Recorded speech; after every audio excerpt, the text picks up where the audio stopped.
আলহামদুলিল্লাহ আলহামদুলিল্লাহ রব্বিল আলামিন আসসালাতু আসসালামু আলা সাইয়্যিদিল মুরসালিন ওয়া আলা আলিহি ওয়া সাহবিহি আজমাইন রাব্বি ইশরাহ লি সাদরি ওয়া ইয়াসসির লি উহলুল উকদাতাম মিন লিসানি ইয়াফকাহু কাওলি।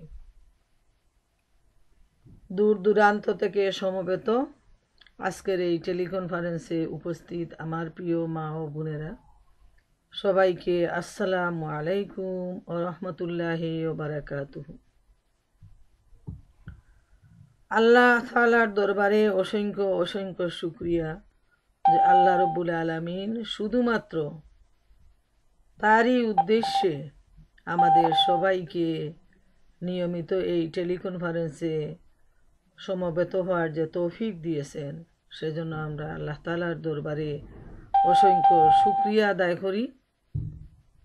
এই সাথে আমরা আল্লাহ সুবহানাহু তাআলার দরবারে দোয়া করি, তিনি যেন কুরআন হাদিসের আলোকে আমাদের জ্ঞান অর্জনের তৌফিক দান করুন এবং এই জ্ঞান নিয়ে যেন আমরা নিজেদের চলার পথ আলোকিত করতে পারি। প্রিয় বোনেরা আমার, আমরা ধারাবাহিক নবী করিম সাল্লাল্লাহু আলাইহি ইসলামের সিরাতের উপর আলোচনা করে যাচ্ছি। আজকে হলো আমাদের 11তম পর্ব। তো ইনশাআল্লাহ আমি আল্লাহ তাআলার কাছে এই দোয়া করি, তিনি যেন আমাকে কুরআন হাদিসের আলোকে নবী করিম সাল্লাল্লাহু আলাইহি ইসলামের সঠিক জীবন বৃত্তান্ত তুলে ধরার তৌফিক দান করেন। ওমা তৌফিকি ইল্লা বিল্লাহ আলাইহি তাওয়াক্কালতু ওয়া ইলাইহি উনীব। আল্লাহ তাআলা আমাদেরকে যতটুকু বলার তৌফিক দেন ততটুকুই আমরা বলতে পারি, যতটুকু শোনার তৌফিক দেন ততটুকুই আমরা শুনতে পারি, এর বেশি কিছু আমাদের দ্বারা সম্ভব নয়। তো আমরা আজকের আলোচনায় আমরা নবী করিম সাল্লাল্লাহু আলাইহি ইসলাম এবং সাহাবায়ে কেরামদের কুরআনের বাণী প্রচার করতে গিয়ে যে কঠিন থেকে কঠিনতর অবস্থার সম্মুখীন হয়েছিলেন এবং কিভাবে এরপরও তারা দাওয়াতি কাজ চালিয়ে গেছেন, সে নিয়েই আমরা আলোচনা করব ইনশাআল্লাহ তাআলা। যেহেতু নবী করিম সাল্লাল্লাহু আলাইহি ইসলামের সারাটা জীবনই ছিল কুরআনের দাওয়াত নিয়ে, সারা কুরআনই হচ্ছে নবী করিম সাল্লাল্লাহু আলাইহি ইসলামের জীবন। অতএব নবীর জীবন মানেই হচ্ছে আল্লাহর দ্বীনের পথে মানুষকে ডাকা, আহ্বান করা, প্রশিক্ষণ দেওয়া এবং এই রাস্তায় কাজ করতে গিয়ে বিরোধীদের পক্ষ থেকে অত্যন্ত জুলুম নির্যাতন, এবং সেই জুলুম নির্যাতন কখনো বা সীমা লঙ্ঘন হতো, কঠিন থেকে কঠিনতর অবস্থায় পতিত হতেন, কিন্তু এরপর আল্লাহ রসুল দমে থাকেননি। আমরা দেখি সূরা আন-নিসায় আল্লাহ সুবহানাহু তাআলা ইরশাদ করেন,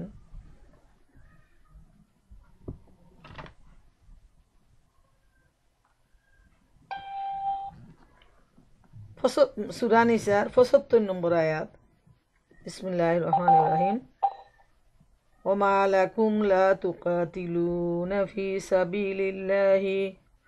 في سبيل الله والمستضعفين من الرجال والنساء والولدان الذين يقولون ربنا أخرجنا من هذه القرية الظالم أهله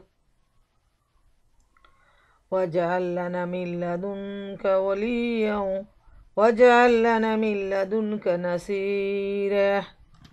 এর স্বাদ হচ্ছে, তোমাদের একই হয়েছে, তোমরা আল্লাহর পথে যেসব অসহায় নরনারী ও দুঃস্থ শিশু সন্তানদের বাঁচাবার জন্য লড়াই করো না, যারা নির্যাতনে কাতর হয়ে ফরিয়াদ করছে, হে আমাদের মালিক, আমাদের জালেমদের এই জনপদ থেকে বের করে অন্য কোথাও নিয়ে যাও। অতঃপর তুমি আমাদের জন্য তোমার কাছ থেকে একজন অভিভাবক বানিয়ে দাও, তোমার কাছ থেকে আমাদের জন্য একজন সাহায্যকারী দাঁড় করিয়ে দাও। এই আয়াত থেকে আমাদের কাছে স্পষ্ট যে নবী করিম সাল্লাল্লাহু আলাইহি ইসলাম যখন দাওয়াতি কাজ শুরু করেন এবং একজন দুইজন করে লোকজন ইসলামের দিকে আসে এবং এর মাধ্যমে একটা শক্তিশালী গ্রুপ সৃষ্টি হয়ে যায়, তখন তারা বিরোধীরা, পৌত্তলিকরা, কাফের মুশরিকরা সংঘবদ্ধ হয়ে তাদের উপর অত্যাচারের স্টিম রুলার চালাতে শুরু করে। আমরা পূর্ববর্তী আলোচনায় বলে আসছি যে মুসলমানরা তারা আবিসিনিয়া হিজরত করেন নবী করিম সাল্লাল্লাহু আলাইহি ইসলামের নির্দেশে, এবং যারা হিজরত করতে পারেননি বিভিন্ন প্রতিকূলতার জন্য, আবার তারা পরিবার পরিজন নিয়ে মক্কায় কাফেরদের জুলুম অত্যাচারের শিকার হন। সেখান থেকেও তারা নিজেদেরকে রক্ষা করার মতো তাদের কোনো সুযোগ ছিল না। তখন তারা আল্লাহ সুবহানাহু ওয়া তাআলার কাছে কাতর কণ্ঠে দোয়া করেন যে আল্লাহ, তোমার পক্ষ থেকে আমাদেরকে মুক্তি দেওয়ার জন্য কোনো সাহায্যকারী পাঠাও, আর এখান থেকে আমাদেরকে, এই জুলুম নির্যাতন থেকে, এই শহর থেকে আমাদেরকে তুমি মুক্তি দান করো, অন্য কোথাও আমাদেরকে স্থানান্তর করো। এটা হলো অত্যাচারের চরম অবস্থায় যখন তারা পৌঁছেন, তখন তারা এভাবে আল্লাহ সুবহানাহু ওয়া তাআলার দরবারে তারা কাতর কণ্ঠে তারা দোয়া করেন। তারা আল্লাহ রাব্বুল আলামিনের রহমতের আশা করতেন এবং সব সময়ই তারা আযাবের ভয় করতেন। নবীর সাহাবীদের অবস্থা এমন ছিল যে তাদের অবস্থা পবিত্র কুরআনে আল্লাহ তাআলা এভাবে উল্লেখ করেন যে তারা যা কিছু সম্পাদন করে, যা কিছু করে, অন্তরে আল্লাহর ভয় ভীতি নিয়েই করে। তারা মনে করে যে আল্লাহ তাআলার কাছে তাদেরকে ফিরে যেতে হবে, এবং এই ঈমানদাররা দৃঢ়ভাবে এই বিশ্বাস করতেন যে এ পৃথিবীর সকল আরামায়ে, সুখ স্বাচ্ছন্দ্য এবং দুঃখ কষ্ট পরকালের তুলনায় একটি মশার, একটি পাকার সমান মূল্য রাখে না। এ বিশ্বাস তাদের কাছে এতটুকু দৃঢ় ছিল যে এর মোকাবিলায় দুনিয়ার সমস্ত বিপদ, মুসিবত, তিক্ততা, দুঃখ কষ্ট ছিল তাদের কাছে একান্ত তুচ্ছ। এরপরও যখন তারা আল্লাহ রাব্বুল আলামিনের কাছে তারা অস্থির হয়ে আল্লাহর দরবারে সাহায্য চাইলেন, আল্লাহ রাব্বুল আলামিন মহাগ্রন্থ আল কুরআনে সূরা আল বাকারায় এ সম্পর্কে ইরশাদ করেন, আম হাসিবতুম আন তাদখুলুল জান্নাতা ওয়ালাম্মা ইয়াতিকুম মাসালুল লাযিনা খালাউ মিন ক্বাবলিকুম মাসাতহুমুল বাসাউ ওয়াদ-দাররাউ ওয়াজুলজিলু হাত্তা ইয়াকুলার রাসূলু ওয়াল্লাযিনা আমানু মা'হু মাতা নাসরুল্লাহ আলা ইন্না নাসরুল্লাহি কারীব। তোমরা কি মনে করে নিয়েছো যে তোমরা এমনি এমনি বেহেশতে প্রবেশ করবে? তোমাদের পূর্ববর্তী লোকদের বিপদের মতো কিছুই তোমাদের কাছে এখনো আসেনি। তাদের উপর বহু ধরনের অভাব, অভিযোগ ও রোগব্যাধি এসেছে। কঠিন নিপীড়নে তাদের প্রকম্পিত করে দেয়া হয়েছে। এমনকি স্বয়ং আল্লাহর নবী ও তার সঙ্গী সাথীরা অতিষ্ঠ হয়ে এক পর্যায়ে এই বলে আর্তনাদ করে উঠেছে, আল্লাহ তাআলার সাহায্য কবে আসবে? আল্লাহ তাআলা সান্ত্বনা দিয়ে বললেন, অবশ্যই আল্লাহ তাআলার সাহায্য অতি নিকটে। সুবহানাল্লাহু তাআলা। এত কঠিন অবস্থায় তাদের দিন যাপন করার পরও যখন তারা সামান্য একটু অস্থির হয়ে যেতেন, এই কষ্টের জন্য ফরিয়াদ করতেন, তখন আল্লাহ রাব্বুল আলামিনের পক্ষ থেকে তাদেরকে একদিকে যেমন সান্ত্বনা বাণী দেয়া হতো যে আল্লাহর সাহায্য অতি নিকটে, আবার অন্যদিকে তাদেরকে এই বলেও আল্লাহর পক্ষ থেকে কঠোরতার একটা নির্দেশ দেয়া হতো যে তোমাদের উপর এখনো সেই বিপদ আসেনি যে বিপদ পূর্ববর্তী নবী রাসূলদের উম্মতদের উপর এসেছিল। এই কথাটি আল্লাহ তাআলা এই আয়াতে জানিয়ে দিয়েছেন যে জান্নাত লাভ এত সহজ ব্যাপার নয়।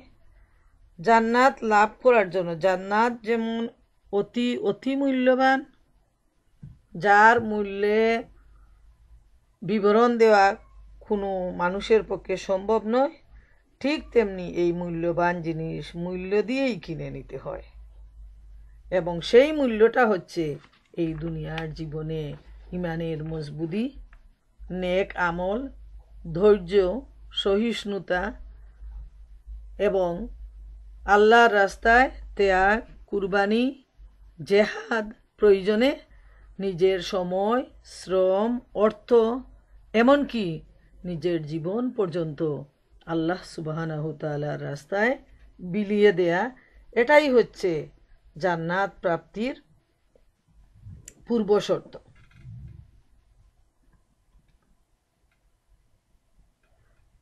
আল্লাহ রাব্বুল আলামিন মহাগ্রন্থ আল কুরআনের মাধ্যমে এই মুমিনদের সামনে পৃথিবীর বিস্ময়কর উদাহরণ তুলে ধরেছেন, যাতে অনেক কঠিন প্রতিকূলতার সম্মুখীন হয়েও মুমিনরা আল্লাহর সন্তুষ্টির জন্য সামনে এগিয়ে যেতে পারেন। যেহেতু শুধু নবী করিম সাল্লাল্লাহু আলাইহি ইসলামের উম্মতের উপর পরীক্ষা আসে নাই, এটা নতুন কোনো বিষয় নয়, বরং যখনই যে নবী আল্লাহর দ্বীনের দাওয়াত নিয়ে এসেছেন, তাদেরকে যারা অনুসরণ করেছে সেই অনুসারীদের উপর এইভাবে নেমে এসেছে অত্যাচারের স্ট্রিম রুলার। তাই আল্লাহ তাআলা মহাগ্রন্থ আল কুরআনে তাদেরকে এ সম্পর্কে জানিয়ে দিয়েছেন, যারাই আল্লাহ এবং রসুলের অনুসারী হয়, আল্লাহর জমিনে আল্লাহর দ্বীন এস্টাবলিশ করার জন্য, দ্বীনের দাওয়াত পৌঁছে দেওয়ার জন্য তাদেরকে অবশ্যই রসুলের অনুসারী হতে হবে, এবং সেজন্য তাদেরকে দুনিয়ার জীবনে কঠিন অবস্থার মোকাবিলা করতে হবে।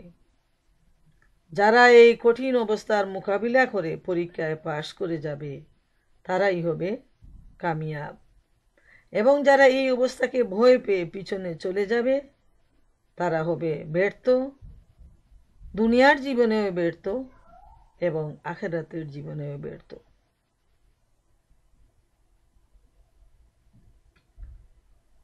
আল্লাহ রাব্বুল আলামিন মহাগ্রন্থ আল কুরআনে সূরা আনকাবুতের 1 থেকে 3 নম্বর আয়াত পর্যন্ত ইরশাদ করেছেন, আলিফ লাম মিম আহাসিবান নাসু আন ইউতরাকু আন ইয়াকুলু আমান্না ওয়া হুম লা ইফতানুন। আলিফ লাম মিম, মানুষ কি এটা মনে করে নিয়েছে তাদের আমরা শুধু ঈমান এনেছি, এটুকু বলার কারণেই ছেড়ে দেয়া হবে এবং তাদের কোনো রকম পরীক্ষা করা হবে না? সুবহানাল্লাহ। যারা বিভিন্ন ধরনের অবস্থার মোকাবিলা করে ভয়ে ভীত হয়েছেন, তাদের সম্পর্কে আল্লাহ রাব্বুল আলামিন মহাগ্রন্থ আল কুরআনে জানিয়ে দিয়েছেন যে শুধু ঈমান আনলেই জান্নাতে যাওয়া যাবে না, বরং দুনিয়ার জীবনে বিভিন্ন ধরনের পরীক্ষার সম্মুখীন হতে হবে, মোকাবিলা করতে হবে। পরীক্ষার চূড়ান্ত অবস্থায় পৌঁছে গিয়ে পরীক্ষায় যারা কৃতকার্য হবে তারাই আল্লাহ রাব্বুল আলামিনের সন্তুষ্টি অর্জন করবে এবং তার বিনিময়ে তারা জান্নাত লাভ করবে। তাই আমরা দেখতে পাই, ইতিহাস আমাদেরকে বলে যে মুসলমানরা অত্যাচারিত হওয়া কেবল শুরু থেকেই নয়, বরং আগে থেকেই এটা জানতো। ইসলাম গ্রহণের অর্থ এই নয় যে চিরস্থায়ীভাবে শুধু দুঃখ কষ্ট সহ্য করতে হবে, বরং ইসলামের দাওয়াতের মূল কথাই ছিল জাহেলি যুগের অবসান, সকল প্রকার অত্যাচার ও নির্যাতন, নিপীড়নমূলক ব্যবস্থার মূলোৎপাটন। ইসলামের দাওয়াতের একটা লক্ষ্য ছিল মুসলমানরা পৃথিবীতে নিজেদের প্রভাব বিস্তার করবে এবং রাজনৈতিকভাবে বিজয় অর্জন করবে, যাতে সকল মানুষকে আল্লাহর ইচ্ছা ও সন্তুষ্টির পথে পরিচালিত করা এমন যায়, মানুষকে মানুষের দাসত্ব থেকে মুক্ত করে আল্লাহর দাসত্বে প্রবেশ করানো যায়। এটাই হলো মূল নীতি। আল্লাহ এক, লা শরীক, এই কথার উপর বিশ্বাস স্থাপন করা, এবং যারা এই বাণীর উপর বিশ্বাস স্থাপন করে নিজেদের জীবনযাপন করবে তারাই মানুষের দাসত্ব থেকে মুক্তি পেয়ে আল্লাহর দাস হিসাবে তারা পরিগণিত হবে। এটাই হলো ইসলামের মূল বাণী, মূল মন্ত্র।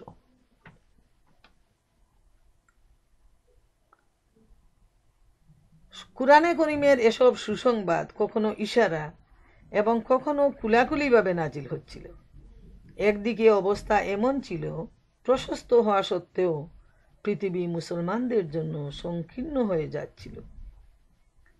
মুসলমানদের টিকে থাকাই ছিল কঠিন। তাদেরকে সম্পূর্ণভাবে উচ্ছেদ করতে একদল লোক ছিল সদা সক্রিয়। অন্যদিকে মুসলমানদের শক্তি, সাহস ও মনোবল বাড়াতে এমন সব আয়াত নাজিল হচ্ছিল যাতে পূর্বকালের ঘটনাবলী বর্ণনা করা হয়েছে, পূর্ববর্তী সময়ের নবীদের অবিশ্বাস করা হয়েছে, তাদের উপর অত্যাচার নির্যাতন চালানো হয়েছে। যেসব আয়াতে এসব চিত্র অঙ্কন করা হচ্ছিল তার সঙ্গে মক্কার মুসলমান ও কাফেরদের অবস্থার হুবহু সাদৃশ্য ছিল। ইতিপূর্বে অবিশ্বাসীরা কিভাবে ধ্বংস হচ্ছিল এবং আল্লাহর পুণ্যশীল বান্দাদের তার জমিনের উত্তরাধিকারী করা হয়েছে, পরিণামে মক্কার অবিশ্বাসীরাই ব্যর্থ ও পরাজিত এবং মুসলমান ও ইসলামের দাওয়াতের সাফল্যই অর্জিত হবে, এটাই প্রমাণিত হয়। আল্লাহ রাব্বুল আলামিন এই সমস্ত আয়াতে মাধ্যমে মুসলমানদের ঈমানি মজবুতি বৃদ্ধি করে দেন এবং তাদের সাহস বৃদ্ধি পায়। অন্যদিকে তারা নূতন সাহসের বলে বলিয়ান হয়ে নূতনভাবে তারা আল্লাহর দিনের পথে, দিন প্রতিষ্ঠার পথে তারা অনেক বেশি অত্যাচার সহ্য করেও নূতন মনোবল নিয়ে তারা সামনে এগিয়ে যায়।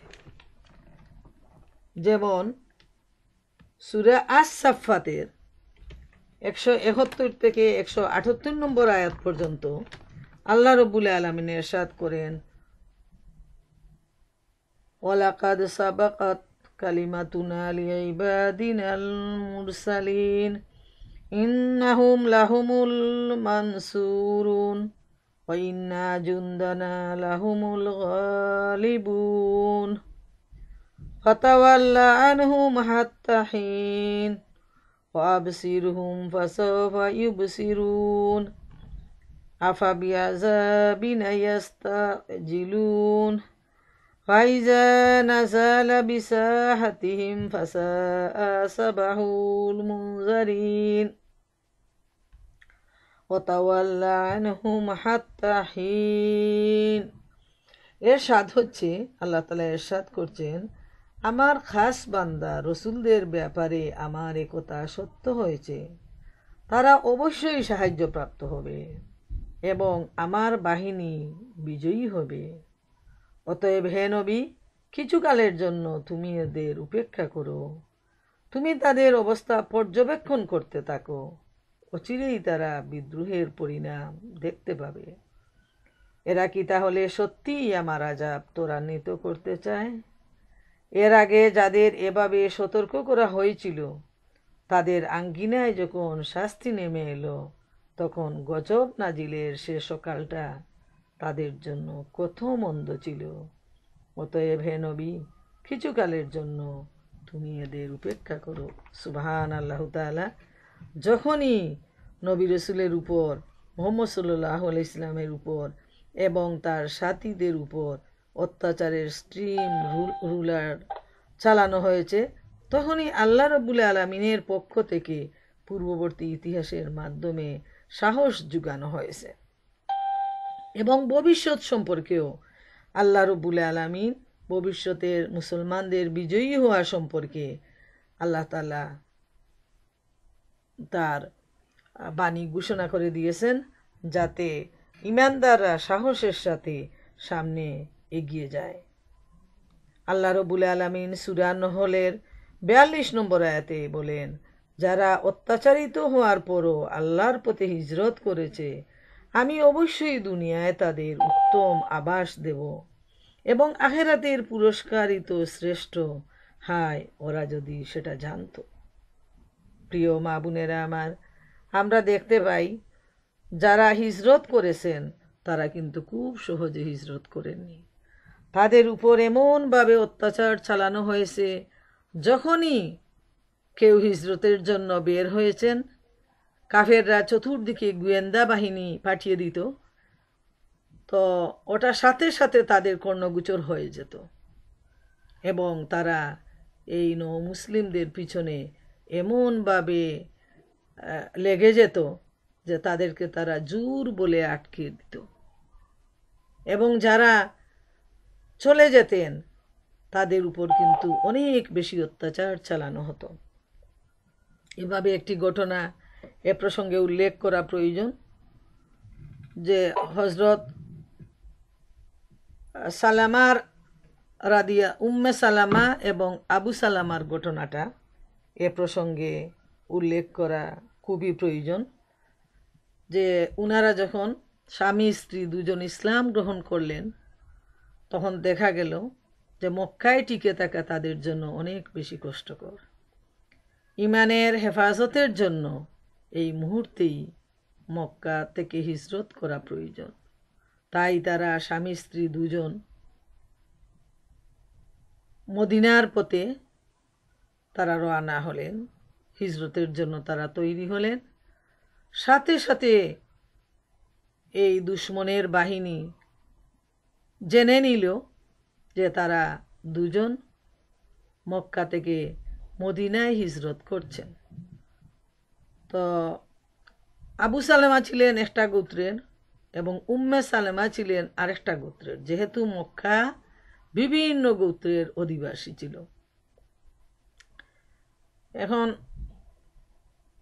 উম্মে সালামা যে গোত্রের মহিলা ছিলেন, ওই গোত্রের লোকজন এসে তাকে আটকায় দিল যে আমরা আমাদের গোত্র থেকে এই মহিলাকে তোমার সাথে হিজরত করতে দেব না। সাথে সাথে আবু সালামার গোত্রের লোকজন এসে বলল, তোমাদের যে এই শিশু সন্তান ওটা তো আমাদের গোত্রের, অতএব তোমরা যখন তোমাদের গোত্রের মহিলাকে নিয়ে নিছো, এখন আমরাও আমাদের গোত্রের এই সন্তানটাকে আটকে রাখলাম, আমরাও তাকে যেতে দেব না। দুই গোত্র মা এবং সন্তানকে নিয়ে গেল এবং আবু সালেমা একাই স্ত্রী এবং কুলের শিশু রেখে তিনি আল্লাহ এবং রসুলের উদ্দেশ্যে মক্কা ছেড়ে মদিনায় হিজরত করে গেলেন। প্রিয় মা বোনেরা আমার, চিন্তা করুন, একটা পরিবারে স্বামী স্ত্রী এবং কুলের শিশু শুধুমাত্র আল্লাহর জন্য তারা 3 ভাগ হয়ে গেলেন। মনে হলেই দুঃখ আসে এবং সেই চিত্রটা ফুটে ওঠে যে এত অসহায় একজন মহিলা কুলের শিশু নিয়ে গেছে আরেকটা পরিবার, যেহেতু তাদের ছিল শক্তি, সামর্থ্য, নেতৃত্ব, তাই তারা যা খুশি তাই করতে পারত। তো উম্মে সালেমা প্রতিদিন একটা পাহাড়ের উপর বসে তিনি মদিনার দিকে তাকিয়ে শুধু কাঁদতেন আর আল্লাহ তাআলার কাছে সাহায্য চাইতেন। এইভাবে দিনের পর দিন, সপ্তাহ, মাস, বৎসর অতিবাহিত হয়ে গেল। হঠাৎ আল্লাহ রাব্বুল আলামিনের হুকুম হলো এবং তাদের মনের মধ্যে একটা পরিবর্তন আসলো। 2টা গোত্রের লোক একসাথে হয়ে বলল, আমরা এই অসহায় নারীর উপর কেন মিথ্যামিথ্যি অবিচার করতেছি? দুধের শিশু একটা জায়গায়, মা এখানে, বাবা আরেক জায়গায়, চলো আমরা এই শিশুটিকে তার মায়ের কাছে ফিরিয়ে দিই, তার যা খুশি তাই করুক। তখন ওই গোত্রের লোকেরা শিশু সন্তানটাকে মায়ের কাছে ফিরিয়ে দিল, আর এরাও সেই মহিলাকে ছেড়ে দিল যে তোমার যা খুশি তাই করো, যেখানে খুশি সেখানে যাও। তখন উম্মে সালেমা ওই কুলের শিশু নিয়ে মদিনার পথে যাত্রা করলেন এবং অবশেষে তিনি স্বামীর সাথে মিলিত হলেন। সুবহান আল্লাহ তাআলা। শুধুমাত্র ইমানের জন্য, হিজরতের জন্য এত বড় কঠিন শাস্তি দেয়া হয়েছিল উম্মে সালেমাকে আর আবু সালামাকে। সুবহান আল্লাহ। চিন্তা করে দেখুন তাদের ত্যাগ, তাদের তিতিক্ষা, তাদের যে কষ্ট এবং ধৈর্য কত কঠিন ছিল।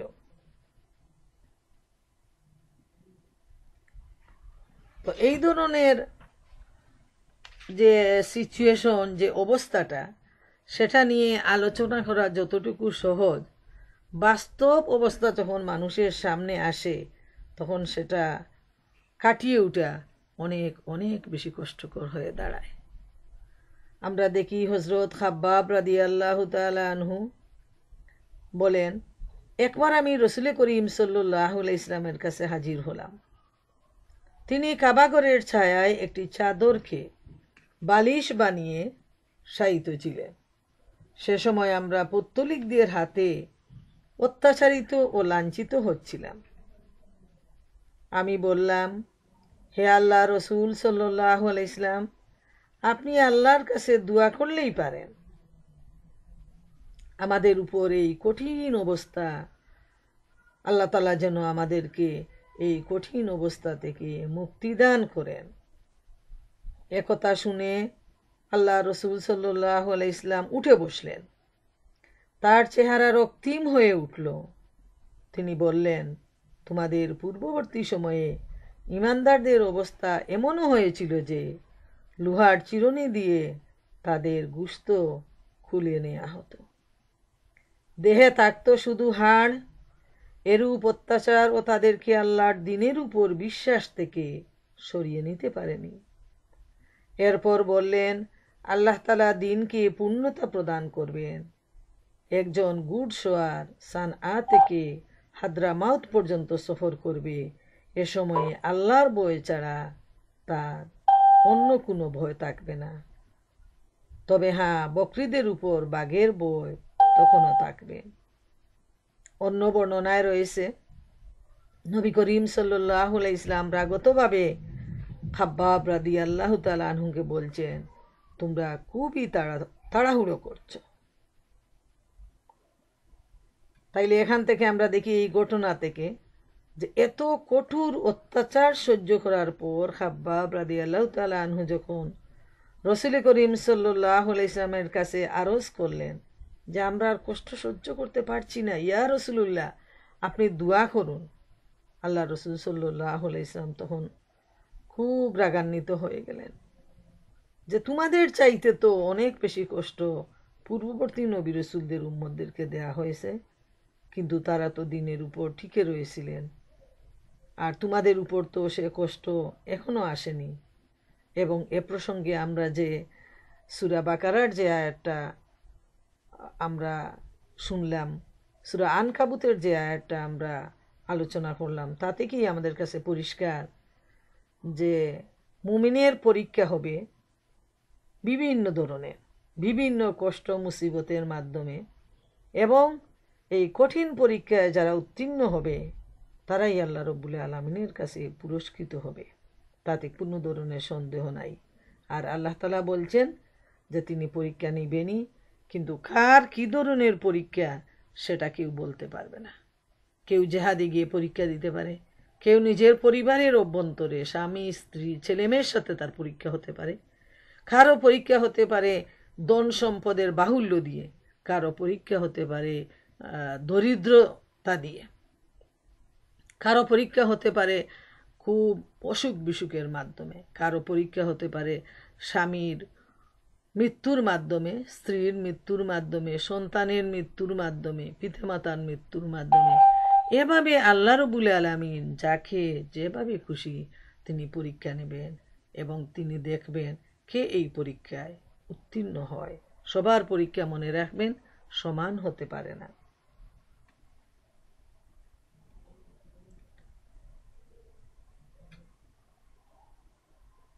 আসওয়াদ ইবনে মুত্তালেব এবং তার বন্ধুরা সাহাবায়ে কেরামকে দেখলে নিজেদের মধ্যে বলাবলি করত, তোমাদের কাছে সারা দুনিয়ার বাদশা এসে পড়েছে, ওরা খুব শীঘ্রই কেসরা কায়সারকে পরাজিত করবে। এসব কথা বলে তারা শীষ মারত এবং হাত তালি দিত। তারা এতই ব্যঙ্গ বিদ্রুপ করত যে মুসলমানদের অবস্থা তখন খুবই কঠিন ছিল, খুবই দারিদ্র অবস্থায় ছিলেন এবং তাদের কাছে ছিল ধন সম্পদ, লিডারশিপ পৌত্তলিকদের হাতে। এজন্য তারা মুসলমানদের কাছে এসে এই ধরনের কথাবার্তা বলতো এবং নিজেদের মধ্যে তারা শীষ মারত, হাততালি দিত মুসলমানদেরকে বিগ্রানোর জন্য। মোট কথা, সাহাবায়ে কেরামের উপর সে সময় যেসব জুলুম, অত্যাচার, নির্যাতন, নিপীড়ন চালানো হতো, সেসব কিছু বেহেশত পাওয়ার নিশ্চিত বিশ্বাস এবং সুসংবাদের মোকাবেলায় ছিল তুচ্ছ। এসব অত্যাচারকে সাহাবায়ে কেরাম মনে করতেন একখণ্ড মেঘের মতো, যে মেঘ বাতাসের এক ঝাপটায় দূর হয়ে যাবে। সুবহানাল্লাহ। আমাদের সামনেও কুরআন রয়েছে, আমাদের সামনেও এই জান্নাতের বিবরণ আসছে, কিন্তু আমরা দেখি বর্তমান সময়ে আমরা ঈমান থেকে, আমল থেকে অনেক অনেক দূরে রয়েছি। কিন্তু সাহাবায়ে কেরামদের সামনে যখন কুরআনের এই সমস্ত সুসংবাদ বানিয়ে আসতো, তখন এই এত বেশি অত্যাচার সহ্য করার পরও তারা মনে করতেন যে বেহেশত লাভের তুলনায় এই কষ্টটা একটা মেঘের খণ্ডের মতো, যে মেঘখণ্ড আকাশে ভাসছে, নিশ্চিত একটু পরই সেটা দৌড়ায়ে অন্যত্র চলে যাবে এবং আকাশটা পরিষ্কার হয়ে যাবে। সুবহানাল্লাহ তাআলা। এই ধরনের দৃঢ় মনোবল নিয়ে তারা সমস্ত কষ্টের, দুঃখের মোকাবিলা করতেন। ইমানদারদের ইমানের পরিপক্কতা সম্পর্কে সুস্পষ্ট ধারণা দিয়ে নিয়মিতভাবে সাহাবারা রুহানি খাবার সরবরাহ করতেন। সুবহানাল্লাহ। তাদের মধ্যে যেটা আলাপ আলোচনা, এগুলা মহাগ্রন্থ আল কুরআনের ইমানের আয়াতগুলো এবং তাদের সামনে যে পরীক্ষাগুলো আসছে, ওগুলা নিয়ে আলাপ আলোচনা করে নবী করিম সাল্লাল্লাহু আলাইহি ইসলামের কাছ থেকে প্রশিক্ষণ নিয়ে তারা তাদের রুহানির খাবার সরবরাহ করতেন। এর মানে তারা তাদের রুহানিকে মজবুত করতেন, শক্তিশালী করে গড়ে তুলতেন। শুধু দামি খাবার খেলেই রুহানি মজবুত হয় না, বরং আমরা দেখতে পাই যে বর্তমান সময়ে সবাই ডায়েট করতেছে শরীরকে সুস্থ রাখার জন্য। আর রুহানির খাবারটা হচ্ছে আল কুরআন আর আল হাদিস। দামি খাবার দিয়ে রুহানি কোনোদিন মজবুত হয় না, বরং অতিরিক্ত খাবারে স্বাস্থ্য নষ্ট হয় এবং বিভিন্ন ধরনের অসুখ বিসুখে আক্রান্ত হয় মানুষ। আর রুহানির খাবার হচ্ছে আল কুরআনের বাণী এবং আল হাদিসের বাণী। সাহাবায়ে কেরামরা তখন কি করতেন? তারা তাদের রুহানি শক্তি বৃদ্ধি করতেন এই খাবার দিয়ে। নিয়মিতভাবে তারা কুরআনের শিক্ষার মাধ্যমে তারা মানসিক পরিশুদ্ধতার ব্যবস্থা করতেন। ইসলামের প্রশিক্ষণ, রুহানি শক্তির ব্যবস্থা, মানসিক পরিচ্ছন্নতা, চারিত্রিক সৌন্দর্যের শিক্ষা সাহাবাদের মনোবল বাড়িয়ে দিয়েছিল। সুবহানাল্লাহু তাআলা, সুবহানাল্লাহু তাআলা। ফলে সাহাবাদের দ্বীনি শিক্ষা ও বিশ্বাস বহুগুণ উন্নত হয়ে গিয়েছিল। প্রবৃত্তির দাসত্ব ছেড়ে তারা আল্লাহর সন্তুষ্টির লাভের পথে অগ্রসর হতেন। জান্নাতের অধিবাসী হওয়ার আগ্রহ, জ্ঞান লাভের আকাঙ্ক্ষা এবং আত্মসমালোচনায় তারা উদ্যোগী হয়েছিলেন। এসব কারণে যারা বিধর্মী, যারা মুশরিক, ইসলামের দুশমন, তারা শত সহস্র নির্যাতন করেও মুমিনদেরকে তাদের লক্ষ্য থেকে দূরে সরাতে পারেনি। বরং মুমিনরা ছিলেন ধৈর্য সহিষ্ণুতায় অটল, অবিচল, এবং তারা বিশ্ব মানবের জন্য প্রত্যেকেই হয়ে উঠেছিলেন এক একজন উজ্জ্বল আদর্শ, উজ্জ্বল দৃষ্টান্ত। সুবহানাল্লাহ। আজকের দিনেও আমরা শক্তি যোগাই কুরআন থেকে, হাদিস থেকে, নবীর জীবন থেকে, সাহাবায়ে কেরামদের জীবন থেকে।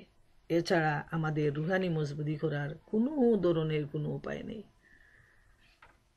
এরপর আমরা দেখি মক্কায় এইভাবে অত্যাচার নির্যাতন সহ্য করার পরও যখন দেখা গেল যে লোকজন আর তেমন একটা এগিয়ে আসতেছে না, তখন মহানবী সাল্লাল্লাহু আলাইহি সাল্লাম পার্শ্ববর্তী নগরী তায়েফকে বেছে নিলেন।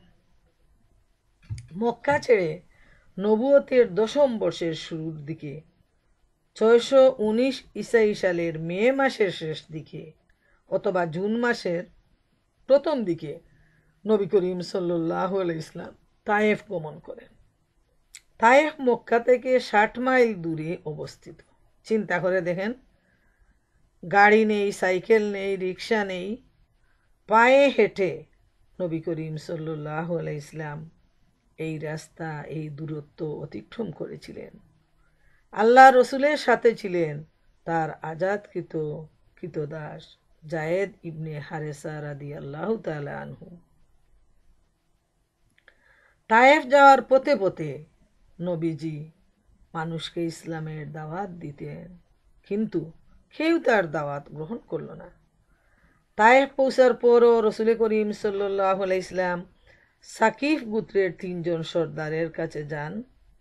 এরা হলেন আবদে ইয়ালিল, মাসউদ এবং হাবিব। তারা ছিলেন পরস্পর ভাই। তারা আল্লাহ রসুলের দাওয়াতের জবাবে একজন টিপ্পণীর সুরে বলল, খাবার পর্দা সে ফেড়ে দেখাক যদি আল্লাহ তাকে রসুল করে থাকেন। আরেকজন বলল, আল্লাহ কি তোমাকে ছাড়া কাউকে পেলেন না?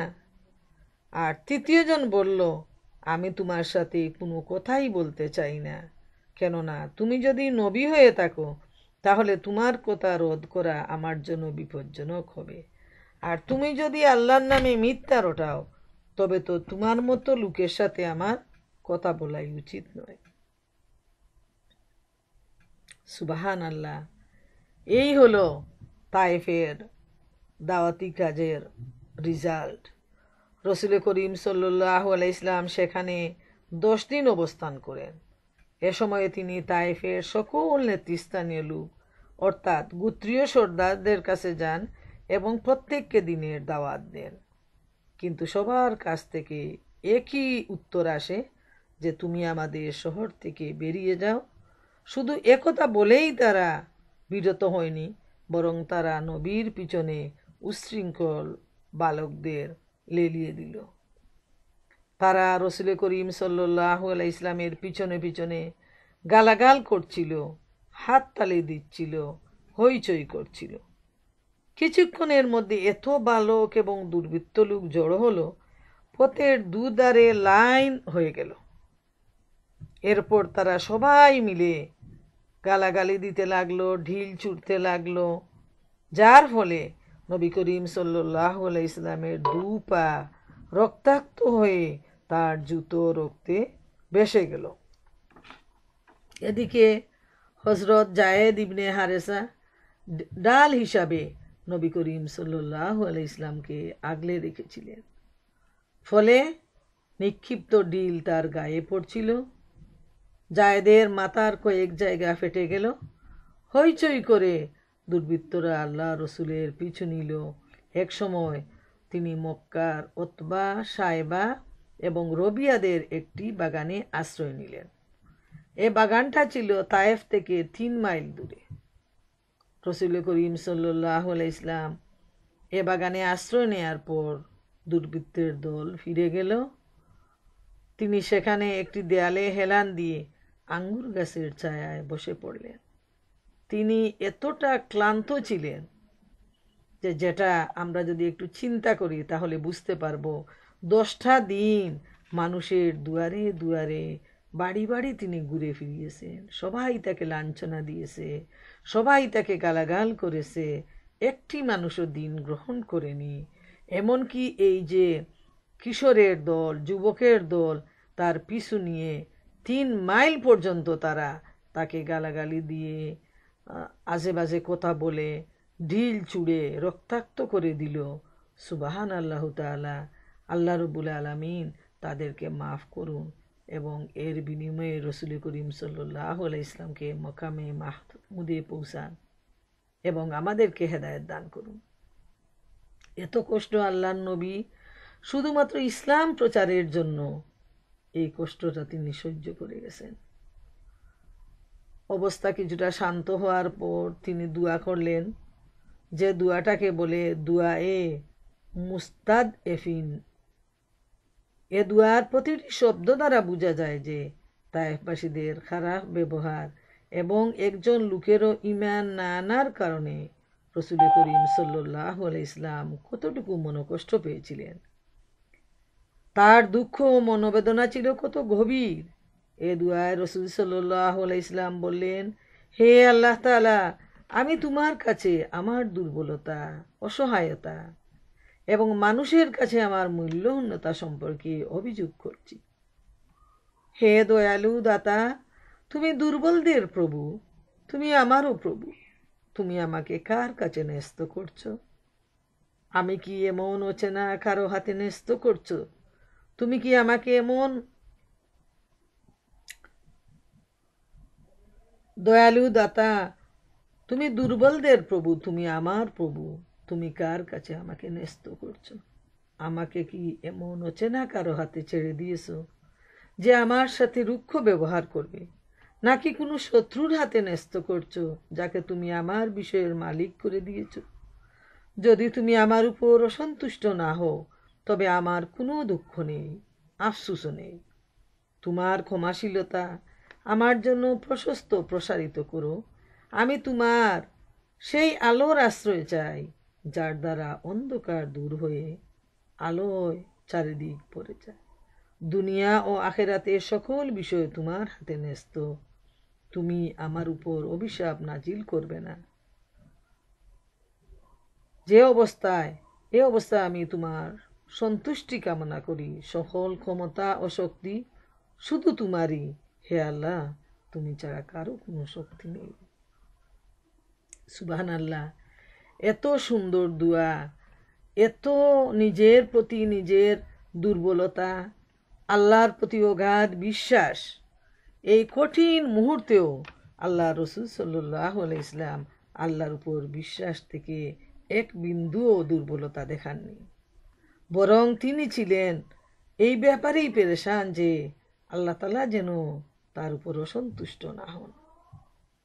যখন তিনি এই বাগানে বসে দোয়া করেন, তো এই বাগানের মালিকদের একটুখানি দয়া হলো, তাদের মন নরম হলো এবং তাদের গুলাম দিয়ে তারা রসুল করিম সাল্লাল্লাহু আলাইহি ইসলামের জন্য এক থুকা আঙ্গুর দিয়ে বলল, লোকটিকে দিয়ে এসো। তখন রসুল সাল্লাল্লাহু আলাইহি ইসলামকে দেওয়ার পর তিনি বিসমিল্লাহ বলে খেতে শুরু করলেন। আসাদ বলল, খাওয়ার সময় এ ধরনের কথা তো এখানে লোকজন বলে না। রসুল সাল্লাল্লাহু আলাইহি ইসলাম বললেন, তুমি কোথাকার অধিবাসী? তোমার ধর্ম কি? সে বলল, আমার বাড়ি নিনভায়, ধর্ম ঈসাই। রসুল সাল্লাল্লাহু আলাইহি ইসলাম বললেন, তুমি পুণ্যশীল বান্দা হযরত ইউসুফের এলাকার অধিবাসী।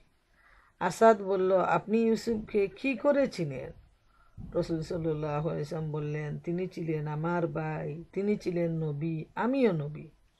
একথা শুনে আসাদ রাসূলুল্লাহ সাল্লাল্লাহু আলাইহি ওয়াসাল্লামের উপর ঝুঁকে পড়ল এবং তার মাথা, হাত ও পায়ে চুম্বন করল। সুবহানাল্লাহু তাআলা।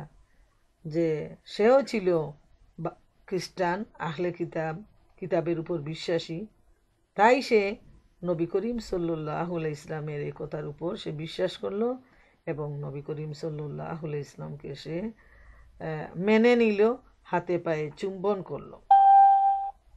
এখানে কিছুক্ষণ অবস্থানের পর নবী সাল্লাল্লাহু আলাইহি ইসলাম বাগান থেকে বেরিয়ে মক্কার পথে রওনা হলেন। মানসিকভাবে তিনি ছিলেন বিপর্যস্ত, যেহেতু তিনি এত দূর পায়ে হেঁটে অতিক্রম করে দিনের পর দিন তিনি যে কাজের জন্য সময় দিলেন, সেখান থেকে তিনি শুধু নির্যাতিতই হলেন, এর বেশি কিছু তিনি লাভ করলেন না।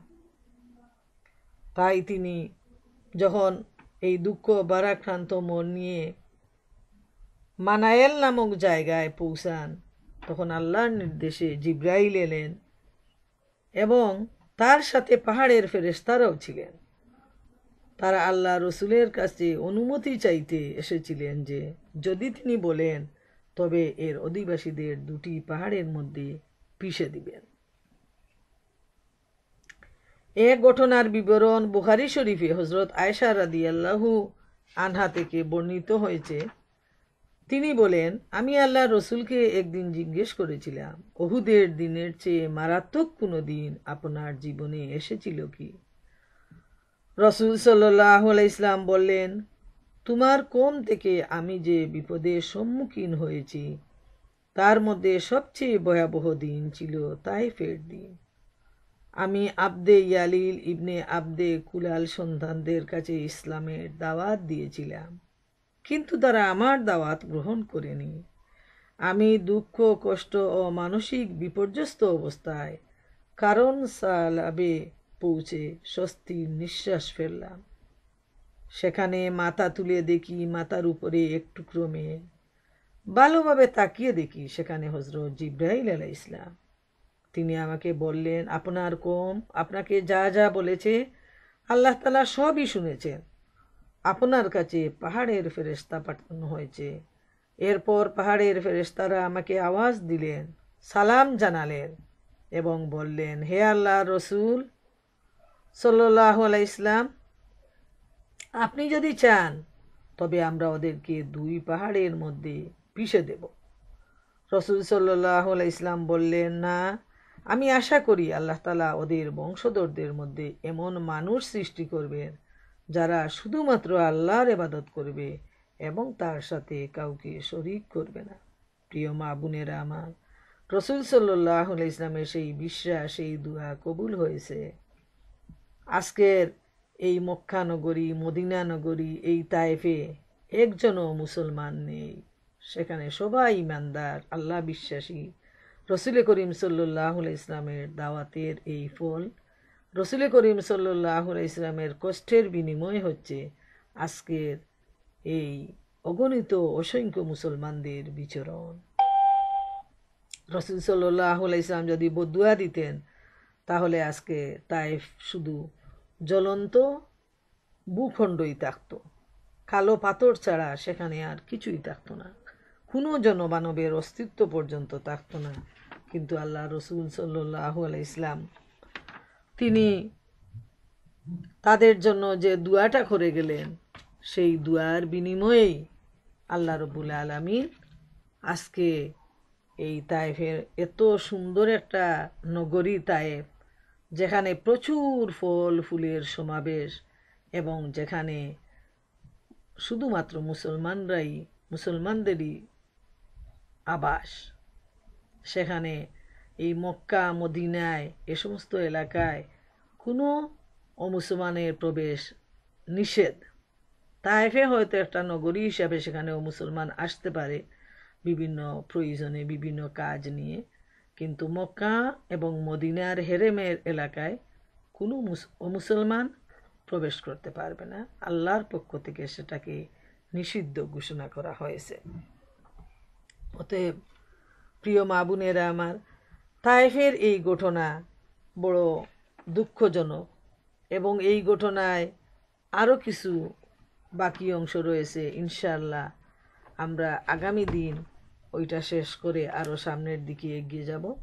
আল্লাহ রাব্বুল আলামিন আমাদেরকে সে তৌফিক দান করুন। আমরা এতক্ষণ যা শুনলাম অত্যন্ত বেদনাদায়ক অবস্থা, শুধুমাত্র দ্বীন ইসলামের প্রচার এবং প্রতিষ্ঠার জন্য, আল্লাহর নির্দেশ অক্ষরে অক্ষরে পালন করার জন্য আল্লাহ রসুল সাল্লাল্লাহু আলাইহি ওয়াসাল্লাম তিনি যেভাবে তার জীবনকে বিলিয়ে দিয়েছেন আল্লাহর রাস্তায়, ঠিক সেভাবে তারই সঙ্গী সাথীরা, তারই অনুসারীরা, সাহাবায়ে কেরামরা, তারা কিভাবে আল্লাহ রসুলের সাথী হয়ে দিনের পর দিন, মাসের পর মাস, বছরের পর বছর এত নির্যাতিত জীবন তারা খুশি মনে বেছে নিয়েছেন, তারা আলিঙ্গন করেছেন এবং তারা বিশ্বাস করেছেন যে আল্লাহ রব্বুল আলামিন নির্দেশ মানাই একজন ইমানদারের কাজ, এবং আল্লাহর প্রতি সংগ্রাম সাধনা না করলে আল্লাহ রব্বুল আলামিনের সন্তুষ্টি অর্জন সম্ভব নয়।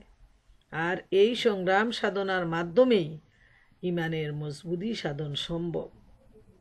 আর এভাবেই তারা আল্লাহ সন্তুষ্টির মাধ্যমে দুনিয়ায় জীবিত থাকা অবস্থায় রাদিয়াল্লাহু আনহু ওরাদু আনহু এই খেতাব তারা, এই অ্যাওয়ার্ড তারা পেয়ে গিয়েছিলেন। সুবহান আল্লাহ তাআলা। এবং আমরা এও দেখতে পাই তাদের জীবন থেকে আমাদেরকে এই শিক্ষাটা নিতে হবে যে এই দুনিয়ার জীবন ক্ষণস্থায়ী, এখানকার জীবনের তুলনায় আখিরাতের জীবনটাই উত্তম। এবং ইমানের মজবুতির জন্য তারা রুহানিকে কিভাবে তারা মজবুত করেছিলেন সেই ট্রিটমেন্টটাও আমরা পেয়ে যাই, এবং সেটা যদি আমাদের নিজেদের জীবনে ট্রিটমেন্ট হিসেবে আমরা কাজে লাগাতে পারি, ইনশাআল্লাহ আমরা উপকৃত হব, আমাদের রুহানিও মজবুত হবে। এই কঠিন অবস্থায় নির্ঘাত মৃত্যু সামনে, ঘরে খাবার নেই, পরাণ নেই, ঘর থেকে বের হয়ে ঘরে ফিরার আশা নেই, এই কঠিন অবস্থায় তারা তাদের রুহানিকে মজবুত করেছেন কুরআনের প্রশিক্ষণ দিয়ে আর নবী করিম সাল্লাল্লাহু আলাইহি ইসলামের সুন্দর সুন্দর বাণীর মাধ্যমে। সাহাবায়ে কেরামরা পরস্পর আলোচনা করতেন এবং তাদের রুহানির খাবার সরবরাহ করতেন, যার ফলে তাদের রুহানিটা ইমানের বলে বলিয়ান হয়েছিল। আসুন প্রিয় মা বোনেরা আমার, আমরাও সাহাবায়ে কেরামদের পথ অনুসরণ করি এবং তারা যেভাবে পরীক্ষা দিয়ে উত্তীর্ণ হয়ে আজকে তারা জান্নাতি পরিবেশে জান্নাতের বিছানায় বরজখ জীবন যাপন করছেন, আমরাও যেন সেভাবে আমাদের রুহানিকে মজবুত করি কুরআন হাদিস দিয়ে এবং দুনিয়ার জীবনে সফলতা লাভ করি। আর জান্নাতে যেন আমরা কবরের জীবন, জান্নাতের জীবন আমরা যেন বেহেশতের পরিমণ্ডলে কাটাতে পারি। আল্লাহ সুবহানাহু ওয়া তাআলা আমাদেরকে সেই তৌফিক দান করুন। আল্লাহ তাআলা আমাদের উপর রাজি হন, খুশি হন। এই দোয়া নিয়ে আমি আজকের আলোচনা শেষ করছি।